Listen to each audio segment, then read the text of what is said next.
আজকে চলুন একটা বিশেষ যাত্রায় বের হওয়া যাক। এমন এক যাত্রা যেখানে আমরা বোঝার চেষ্টা করব এই মহাবিশ্ব ঠিক কতটা বিশাল। ওই যে অসীম অন্ধকারের দিকে তাকালে একটা অদ্ভুত অনুভূতি হয়, মনে হয় এই বিশালতার মাঝে আমরা আসলে কতটুকু।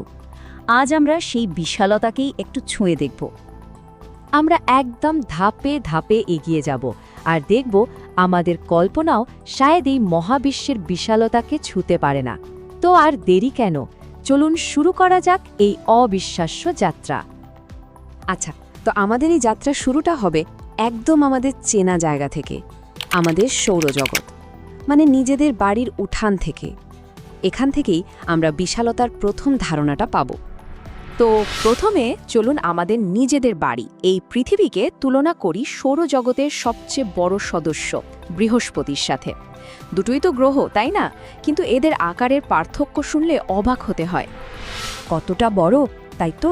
আচ্ছা, এভাবে ভাবা যাক, বৃহস্পতির ভেতরে প্রায় ১৩০০টা, হ্যাঁ ১৩০০টা পৃথিবী আরামসে এঁটে যাবে।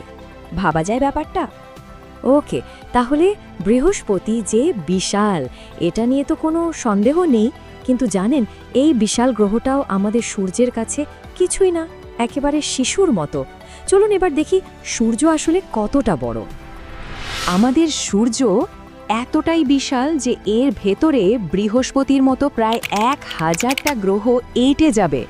একটু ভাবুন তো, যে গ্রহের ভেতরে ১৩০০টা পৃথিবী ঢুকে যায়, সেই রকম ১০০০টা গ্রহ আমাদের সূর্যের ভেতরে রাখা সম্ভব? কিন্তু গল্পটা এখানেই শেষ না, আসল চমক তো এখনও বাকি। আমাদের এই যে এত বড় সূর্য, মহাবিশ্বের অন্য সব নক্ষত্রের ভিড়ে এটা আসলে খুবই সাধারণ একটা অ্যাভারেজ সাইজের তারা মাত্র। চলুন এবার আমাদের সূর্যকে দাঁড় করাই এখন পর্যন্ত জানার সবচেয়ে বড় নক্ষত্রগুলোর একটার পাশে। নামটা হলো ইউআই স্কুটি। আর এখানেই আমাদের আকারের ধারণাটা একদম ওলটপালট হয়ে যাবে। সংখ্যাটা দেখুন একবার, ৫০০ কোটি। ইউনিভার্স স্কুটি এতটাই মানে অকল্পনীয় রকম বড় যে এর ভেতরে আমাদের সূর্যের মতো ৫০০ কোটি তারা এঁটে যাবে। এটা আসলে কল্পনা করাও প্রায় অসম্ভব। আচ্ছা, তাহলে এখন একটা তারা থেকে বেরিয়ে দৃষ্টিটাকে আরও বড় করা যাক, কেমন? চলুন এবার প্রবেশ করা যাক একটা আস্ত নক্ষত্রের শহরে, মানে আমাদের নিজেদের গ্যালাক্সি মিল্কি ওয়েতে। আমাদের সূর্য, হ্যাঁ ওই যেটা ইউআই স্কুটির কাছে কিছুই না, সেই সূর্য কিন্তু একা নয়। ও হলো মিল্কি ওয়ে বা ছায়াপথ নামে একটা বিশাল সর্পিল গ্যালাক্সির একজন সদস্য মাত্র। তাহলে প্রশ্ন আসতেই পারে, আমাদের এই গ্যালাক্সিতে সূর্যের মতো আর কতগুলো নক্ষত্র আছে? কোনো ধারণা করা যায় সংখ্যাটা ঠিক কত হতে পারে? আনুমানিক ২০,০০০ কোটি থেকে ৪০,০০০ কোটি। হ্যাঁ, আমাদের শুধু এই একটা গ্যালাক্সিতেই এতগুলো নক্ষত্র আছে। আর আমাদের সূর্য এই বিশাল সংখ্যার ভিড়ে হারিয়ে যাওয়া একটা বিন্দুর মতো। আর এখন আমাদের যাত্রা শেষ এবং সবচেয়ে বড় ধাপ। এবার আমরা আমাদের এই মহাজাগতিক দ্বীপ মানে মিল্কি ওয়ে থেকে বেরিয়ে দেখব আস্ত এক গ্যালাক্সির মহাসাগর। মিল্কি ওয়ে তো আমাদের ঠিকানা, আমাদের বাড়ি। কিন্তু এই বিশাল মহাবিশ্বে আমরা মোটেও একা নই। আমাদের এই গ্যালাক্সির মতোই আরও অগণিত গ্যালাক্সি ছড়িয়ে আছে, ঠিক যেন আকাশে ভেসে থাকা অসংখ্য দ্বীপ। কিন্তু প্রশ্নটা হলো ঠিক কতগুলো, মোট কতগুলো গ্যালাক্সি থাকতে পারে এই মহাবিশ্বে?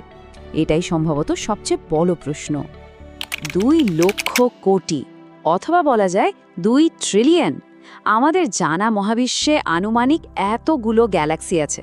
আর ভাবুন, এর প্রত্যেকটা গ্যালাক্সিতে আবার রয়েছে কোটি কোটি নক্ষত্র। এই সংখ্যাটা আসলে আমাদের ভাবনারও বাইরে।